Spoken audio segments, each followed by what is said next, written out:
Hello, everyone. Today, welcome back to the Calculus 1 and 2 lesson review. Today, we're going to talk about Unit 3, which is differentiation, specifically about composite, implicit, and inverse functions.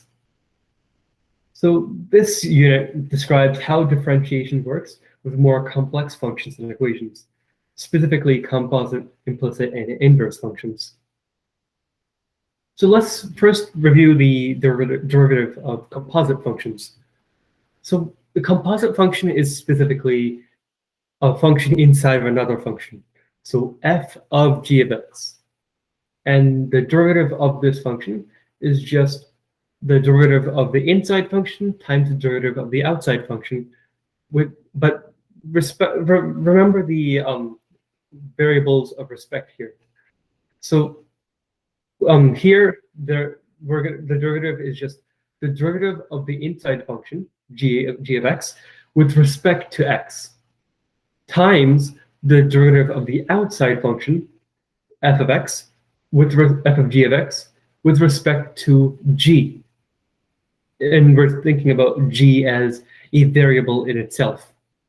So in other words, the derivative of f of g of x is just g prime of x times f prime of g of x as a variable. And this is also referred to as the chain rule. So we can see that g prime of x is just this, in terms of the Leibniz notation, the derivative of g of x is just g prime of x here. And then f prime of g of x is the same thing as the derivative of f of x, or f of g of x, with respect to g. So now let's look at an example, because this will be more easily understood with an example. The derivative of e to the x squared plus x plus 1. So the inside function is x squared plus x plus 1, and the outside function is e to the x. So we can see that the outside function, so the whole function right here, if we set f of x equal to, f of x is the whole function, so if we set f of x equal to e to the x squared plus x plus 1, we have to find out first what f of g is and what f of g of x is. So it all depends on what we set g of x equal to be. So let's just set g of x here equal to x squared plus x plus 1, which is the inside function. That would mean that f of g is equal to e of g, e to the g power, because we know that g of x is this function in the power here. So we can just substitute g for this whole function, and we get e to the g power. So therefore, f prime of g, so f of g with the derivative of f of g with respect to g is still e to the g power, based on the derivative of an exponential function. And then g prime of x is just 2x plus 1, using the derivative rules. So therefore, you can multiply g prime of x and f prime of g, and to get 2x plus 1 times f prime of g. So f prime of g, you have to substitute g of x back in, the function of g of x back in. So f prime of g would just be e to the function of g, which is e to the 2x plus x plus 1. So that's what f prime of g is here. So the whole function, the derivative of the whole function is 2x plus 1 times e to the x squared plus x plus 1. Now let's just look at another example. The derivative of the square root of 5x minus 8. So the whole function is the square root of 5x minus 8, and we'll signify that as f of x. So we're going to set g of x equal to 5x minus 8, which is the inside function. And then we're going to set the outside function, f of g, f of x, equal to square root of g. And that's what it is. So f of g is equal to the square root of g. And remember that the square root of g is the same thing as g to the 1/2 power. So we can use the power rule to find out f prime of g.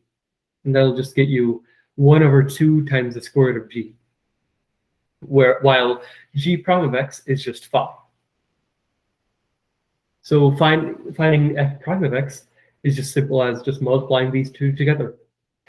So for substituting g for g, so 5x minus 8 is g, so we substitute that inside g. And then we get, we just multiply g prime of x times f prime of g of x. So you get 5 times 1/2 times the square root of 5x minus 8. And that's what you get here. 5/2 times square root of x, square root of 5x minus 8. Let's look at another example, but this is more complex. So the outside function, which we'll set as f of x, is equal to the natural log squared of tangent of x. And in other words, this is just equal to the natural log of tangent of x, all of that squared. So we'll set g of x equal to the inside function, which is natural log of tangent of x. Yeah, natural log of tangent of x. And we'll set f of g equal to the outermost function, which is g squared. Yeah, that's g squared, because that's the outermost function that's there. Remember, we can find any value for the inside function, but the inside function for it should be one step down from the outermost function. So we have f prime of g is 2g, and then g prime of x. Well, we don't know what it is because it's another composite function. So the natural log of x is the outside function, and tangent of x is the inside function. So we need to do another set of we need to find another set of composite functions, and we'll do that here. We'll set the inside function as h of x, and that will be tangent of x, and the outside function g of h will be natural log of h. So first, we're gonna find the derivative of g of x, so g prime of x. So we can find g prime of h, which is equal to 1/h, and then h prime of x, which is equal to secant squared of x. So we can find the value of g prime of x, and that will equal secant squared of x over tangent of x. So first we substitute tangent of x for h, and that'll get you 1/tangent of x, and then you multiply h prime of x by g prime of h of x, which is which will be secant squared of x times 1/tangent of x, and that will get you secant squared of x over tangent of x, and that'll just simplify to secant of x times cosecant of x. So now that we know what g prime of x is, we can just find out what f prime of x is. So substitute g of x for g here. So you'll get f prime of g of x is 2 times natural log of tangent of x, and then multiply that by g prime of x. And then you'll get 2 times the secant of x times cosecant of x times natural log of tangent of x. So yeah, this involved another step of composite functions, but essentially it's just multiplying the derivative of the outside function, the outside function by the inside function. Now we're going to talk about the derivative of the inverse functions, and this is relatively simple. So if we have an inverse function, f inverse of x, then the derivative of that function is 1/f prime of x, f prime of the inverse of f of x. And f is the normal function we have here. So let's just think of it as a simpler way. If we set the inverse of f of x as g of x, then g prime of x, which is the same thing as the derivative of f inverse of x, is just 1/f prime of g of x, which remember, g of x is the inverse of f of x. So let's just prove this a little bit. So we know that based on inverse functions, f of the inverse of f of x will always equal x. So if you have a composite function of but with the inverse function and the normal function, you'll always get the variable itself. So f of the inverse is equal to x. So now we can use the, we can take the derivative of both sides of the function here, and we can use the chain rule to do the, to find the derivative of the left-hand side. Because, and the right-hand side is just, the derivative of the right-hand side is just the derivative of x, which is 1. So yeah, and remember that g of x is equal to the inverse of x, of f of x. So by using the chain rule, we have g prime of x is times g prime f prime of g of x equals 1. So we want to find what g prime of x is. So we just solve for g prime of x by dividing both sides by f prime of g of x. So we get g prime of x is equal to 1 over f prime of g of x. It's as simple as that, using the chain rule to find the derivative of an inverse function. So now we talked about the derivative of trigonometric functions in the previous unit, but now we're going to talk about the derivative of the inverse trigonometric functions. So we have inverse sine, inverse cosine, inverse tangent, inverse cotangent, inverse secant, and inverse cosecant. And this is just, this is also unique, so that the inverse of these do not involve any trigonometric functions at all. It actually involves this, it involves square roots and quadratics instead. So these, so we're going to talk about the derivative of arc sine or inverse sine of x. So let's just find out how we found that derivative. Recall that the derivative of the inverse sine is 1 over the square root of 1 minus x squared. So we'll set f inverse of x, which is g of x, as our inverse sine of x. So that means that f of x will be sine of x. So we know that we know that the inverse sine of x, the derivative is, so f of g will equal to sine of g. So we know that by using the chain rule, we can just find out what f of g is, and that'll become sine of g. And then f prime of g is just cosine of g. That's simple as that. So by using the chain rule, we have g prime of x is equal to 1 over the cosine. Actually, this is not the chain rule, but it involves the chain rule. This is the inverse rule. G prime of x is equal to 1 over cosine of inverse sine of x. But what does the bottom function equal, basically? Like, it's just a jumble of inverse and normal functions. So recall the Pythagorean theorem. So the trigonometric Pythagorean theorem, where sine squared of x plus cosine squared of x equals 1. So you can solve for cosine of x here, and that'll equal the square root of 1 minus sine squared of x. So cosine of the inverse sine of x, just the square root of 1 minus sine squared of inverse sine of x. And the sine of the inverse sine of x is just x itself. So sine squared of inverse sine of x is x squared, and that's what we get here. So substituting this value here for cosine of inverse sine of x gets you g prime of x, which is the derivative of the inverse sine of x, equals 1 over the square root of 1 minus x squared. And that's how we got the formula. Now let's talk about the inverse of the inverse tangent, the derivative of the inverse tangent here.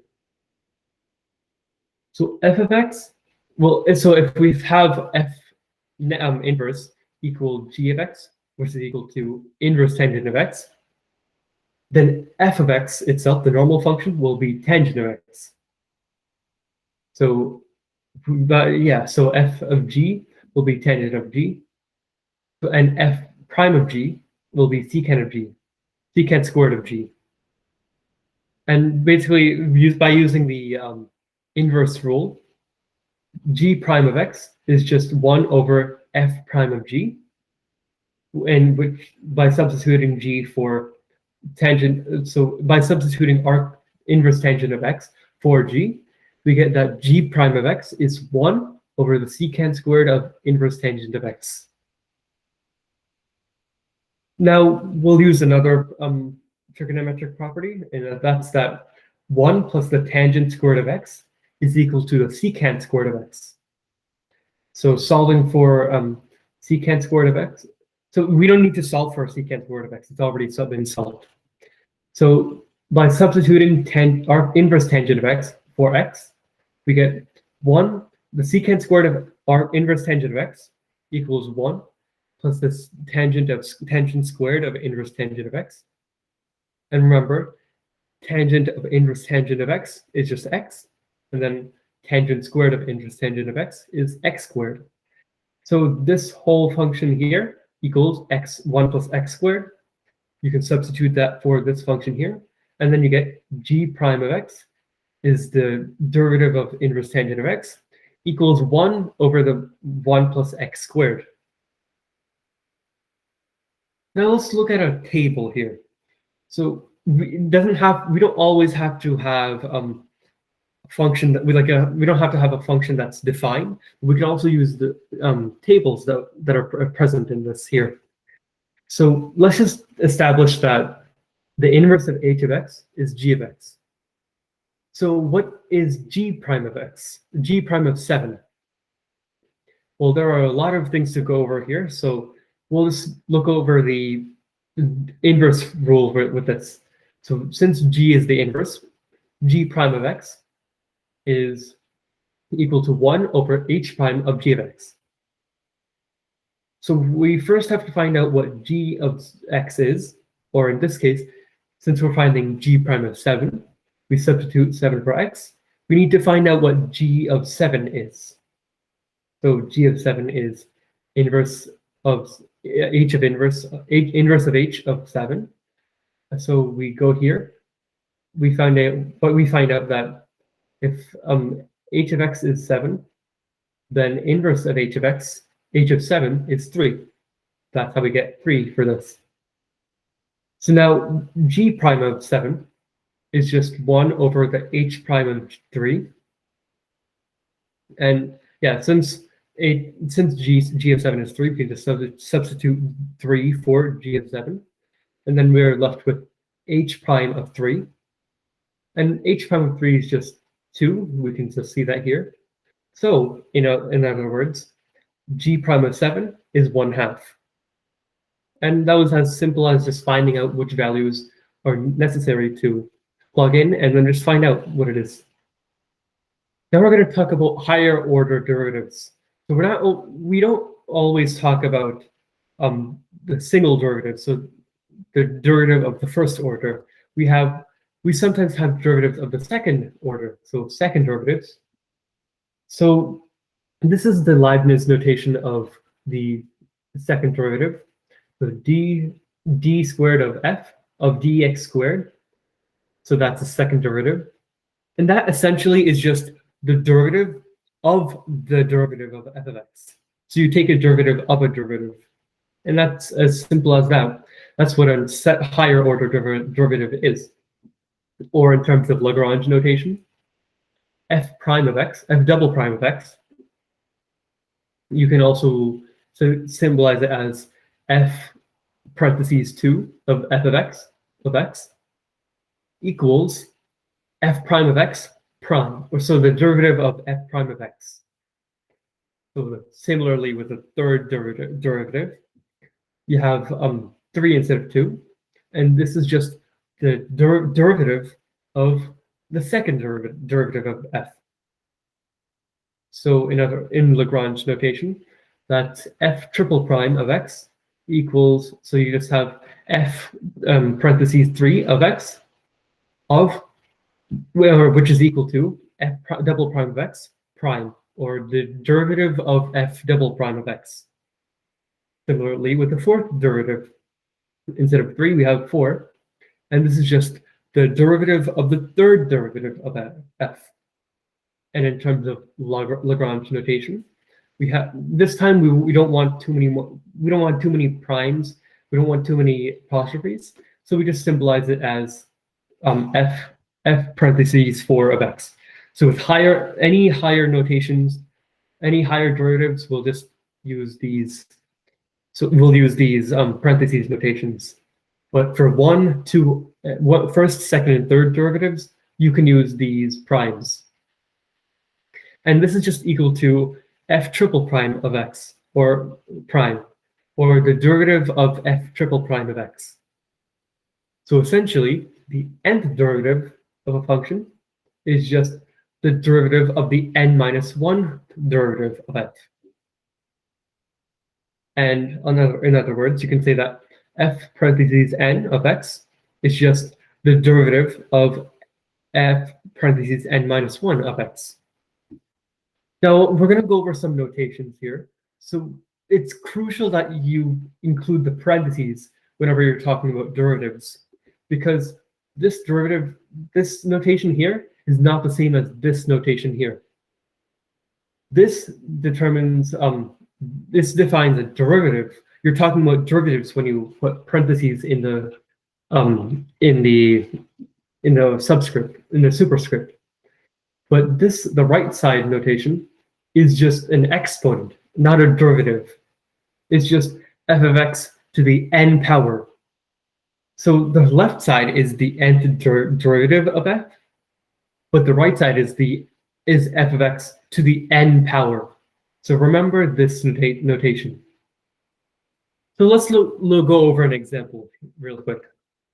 Let's determine the first 4 derivatives of f of x equals sine of x.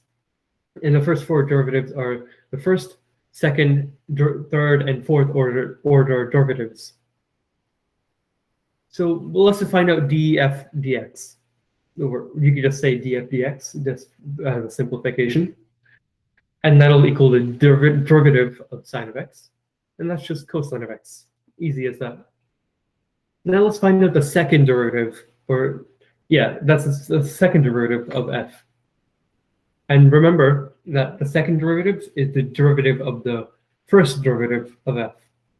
We know that the first derivative of f is cosine of x, so we can substitute that for f of x, the derivative of f of x. And then we get that the second derivative of f is the derivative of cosine of x, which is just negative sine of x. Similarly, with the third derivative, the third derivative is the derivative of the second derivative of f. And we know that the second derivative is negative sine of x. So the derivative of negative sine of x is negative cosine of x. So that's the value of the third derivative. Similarly, with the fourth derivative is the derivative of the third derivative of f. And we know that the third derivative of f is negative cosine. So substituting that for that, the third derivative, get you the derivative of negative cosine of x is the sine of x. So now we're going to talk about implicit differentiation, which will be very important in future units. So remember that not all functions are equal, or they don't have the same form. Usually we would see the functions take the form of y equals f of x, and these are some examples. Y equals x squared plus x plus 3, or y equals 2e to the x, 2 times e to the x, or y equals square root of 6x minus 1. So in these functions, y is a given. We know exactly what y is in terms of x. But sometimes you won't always know that. Sometimes you'll get functions like in the form of g of f and x and y equals a constant c. And some examples include x squared plus y, x squared plus y squared equals 16, x times e to the y minus 2y equals 0, or sine of xy equals 1/2. So it'll be, if we solve exactly for y, we will be missing sometimes we can't exactly solve for y, or if we do solve for y, we'll be missing some crucial information. So it's best to keep the functions like this. So remember that y is still equal to f of x in the second form. So y is still a function of x, but we just don't know what f of x is. So well, yeah, still remember that y is still a function of x in the second form. It doesn't matter what it is, but y is still a function of x. So how do you find the derivative of y then, or f of x? So you just simply take the derivative of both sides of the equation. So you take the derivative of g of xy, and which equals the derivative of c, and that is usually equal, since the derivative of a constant is 0, that's you set that equal to 0. But we're not really looking for the derivative of g of x and y. We really want the derivative of y itself. We just want the derivative of y. So therefore, we have to solve for the derivative of y after we do this. And here are some examples. So we have the function x squared plus y squared equals 16. So we have to find the derivative of y with respect to x. So you just simply take the derivative of both sides, and then you just get 2x plus the derivative of y squared equals 0. Now we don't exactly know what y is, so we don't know what the derivative of y squared is. But you could just find out. You could use the chain rule to find this value here. To get, so y squared is just the same as y of x squared, and then y of x is the inside function, and then x squared is the outside function, and then you'll just get 2 times y times the derivative of y with respect to x, or dy dx. So you don't have to know what y is, but we just need to find out what the derivative of y is, and we just find that out here. So since we can find out what we have the notation for dy dx, we can use that here. So we are resulting with this equation here. So simplifying, we're substituting 2y times dy dx for this, gets you this simplified function here. And now we want to solve for dy dx. And we solve that by subtracting 2x on both sides and dividing by 2y on both sides. And then you get dy dx equals negative x over y. Now, it doesn't necessarily have to be in terms of x.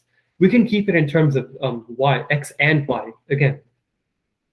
Because sometimes we don't want to solve for y. We just need to know exactly what. Yeah, even without solving for y, we don't need to use this. We could just keep the derivative as this. And it'll be better that way because it's more simplified and easy to understand. So let's just use another, like this. Let's find the derivative at a certain point of x. So what's the derivative of dy of y if x equals 2? So we have the derivative here. And remember, we have this original function here. But this time we can solve for y. We have to solve for y. But I'll explain why it's a little weird when we're solving for y. So we have x squared plus y squared equals 16.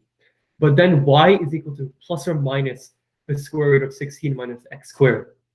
We usually do not want the plus or minus there, because you have to always keep the plus or minus there in order to retain all the information about this function. But it'll be too much work, and x squared plus y squared equals 16 is much more easier to understand. But in this case, we're just trying to solve for y if x equals 2. So we just do that, substitute 2 for x, and then we get that y is equal to plus or minus 2 times the square root of 3. But notice that for one value of x, there are 2 values of y. So which value of y do we use? Do we use the positive 2 times the square root of 3? or the negative 2's times the square root of 3. This is why implicit functions should have initial conditions that are specific when we're dealing with the derivative of implicit functions. Because let's just use the derivatives of both values of y. So if y is positive 2 times the square root of 3, we get dy dx equals negative 1 over square root of 3. If y is equal to the negative square root of 2, negative 2 times the square root of 3, then dy dx is just positive 1 over square root of 3. So looking on the graph here, we can just apply that as the slope of the tangent line. And we see that these are at x equals 2, these are the tangent lines of the function at x equals 2. And these are the derivatives at x equals 2 at both y values. I notice that this is a circle right here. So this is if you've learned geometry, this is the function for a circle, and this has a circle of radius 4 specifically, and these are the tangent functions of a circle with radius 4. So let's look at some other examples. We have x times e to the y plus 2y equals 0. So what's dy dx? So we just take the derivative of both sides of the equation. So we use the product rule for this part, the product and chain rule for this part, and then we use the chain rule here. So this whole derivative becomes e to the y plus x times e to the y times dy dx plus 2 times dy dx. And so we're just going to use the chain product rule here. I'm going to talk about it. So the first function is x. The derivative of that is 1. So that's how we get e to the y here. And then you take the derivative of e to the y for the second half, and that's what you get, where you get e to the y times dy dx. And that's the derivative of e to the y with respect to x. So now we can simplify this just to get, we need to isolate dy dx. So we need to factor this in terms of dy dx. So factoring this gets you e to the y plus x times e to the y plus x times e to the y plus 2 times dy dx equals 0. So to solve for dy dx, you can just subtract e to the y on both sides, and then divide x times e to the y plus 2 on both sides. And then you get the whole derivative as negative e to the y over x times e to the y plus 2. Now let's look at another example. Sine of xy equals 0. So if we have y, so we take the derivative of both sides. So we get y plus x times dy dx. So that's the derivative of the inside function, since we're using the chain rule. The derivative of xy is y plus x times dy dx.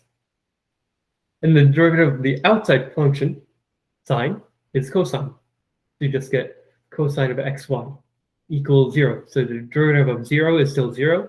So you keep 0 here. But now we want to solve for dy dx, as always. So you could just divide cosine of xy on both sides, and then you're left with y plus x times dy dx equals 0. So now you can solve for dy dx, and then you just get dy dx equals negative y over x. So yeah, it's very much simpler than we thought. So now logarithmic differentiation is a unique type of differentiation. It's not its own differentiation, but it's a technique that you can use to solve to find out derivative of complex functions. Complicated functions, not complex. Yeah, we don't want to get confused with that. So sometimes functions can take the form y equals f of x to the g of x power. So in order to find the derivative of that, we should it's easier to take the natural log of both sides. So first, here's an example. So we have y equals x to the x power. So use logarithmic differentiation instead. So in the way that works is that you take the natural log of both sides of the equation, and then you take the derivative of both sides of the equation. So right, if we see here, if we have y equals f of x to the g of x power, taking the natural log of both sides, it's your natural log of y, each equals natural log of f of x to the g of x power. And using one of the properties, we can just move the power over to the outside of the natural log and then multiply it. So you get g of x times natural log of f of x. So then just with this, we already know how to find the value of we can find the derivative of the right side easily and the left side. For the left side, you just use implicit differentiation. But for the right side, you could just use the product rule and the chain rule, and that's it. So let's just use that. So logarithmic. So in other words, like in other cases, logarithmic differentiation can also be used in cases where we have y is the product of two functions or y is the quotient of two functions. It can still work in those two functions, like those two ways. So in other words, you can use the product or quotient rule, or you can use logarithmic differentiation. Either the method works. But I'll give you some examples of all of these with each of these functions. So let's just look at an exponent example. We have y equals x to the x power. So take the natural log of both sides. You get natural log of y equal x times natural log of x. So you take the derivative of both sides. So the derivative of the natural log of y, the derivative of x times natural log of x. So remember, so we'll just see that the derivative of natural log of y, you just use the chain rule, and then you get y prime, the derivative of y over y is equal to this derivative right here, and that'll become natural log of x plus x times 1 over x. And then it just becomes natural log of x plus 1. Now you can multiply y on both sides of the equation to solve for y prime. So y prime then equals y times natural log of x plus 1. And since y is equal to x to the x here, you can just substitute x to the x for y. And then you get the derivative of y with respect to x is x to the x power times natural log of x plus 1. Now let's look at a product example. You have y equals x squared times sine of x. So take the natural log of both sides. You get natural log of y equals natural log of x squared times sine of x. So using the properties of the logarithm, you can separate this into natural log of x squared, and you could just use the product for the exponent property. So this natural log of x squared becomes 2 times natural log of x, and then plus natural log of sine of x. So you just take the derivative of both sides, and this will just become y prime over y equals 2 over x. That's the derivative of this, very simple. And then plus cosine of x over sine of x. The derivative of sine of x is cosine, and then you just put sine in the bottom. Get cosine of x times 1 over sine of x. And then this simplifies to, you could just multiply y on both sides. So you get y prime equals y times 2 over x plus cosine of x over sine of x. And then you get, since y equals x squared times sine of x, you could just multiply x squared times sine of x on both sides, or like distribute this x squared times sine of x, and then you'll get that y prime equals 2x times sine of x plus x squared times cosine of x. And if you use the product rule, you can verify this example, and you'll get the exact same value. Like you'll get the exact same function here. Now the quotient example, same thing. Just take the natural log of both sides. So natural log of y is equal to the natural log of e to the x over x equal. So then that just becomes using the natural log properties or the logarithm properties. natural log of e to the x minus natural log of x. But remember that natural log of e to the x, so natural log and e to the x are inverses. So natural log of e to the x is just x itself. So then you get x minus natural log of x. Take the derivative of both sides, and you get y prime over y equals 1 minus 1 over x. And then multiply y on both sides to get y prime equals y times 1 minus 1 over x. So you know that y equals e to the x over x.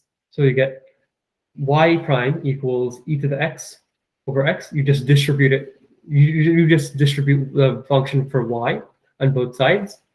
You get e to the x over x minus e to the x over x squared. And then that just simplifies in terms of one function as x times e to the x minus e to the x all over x squared.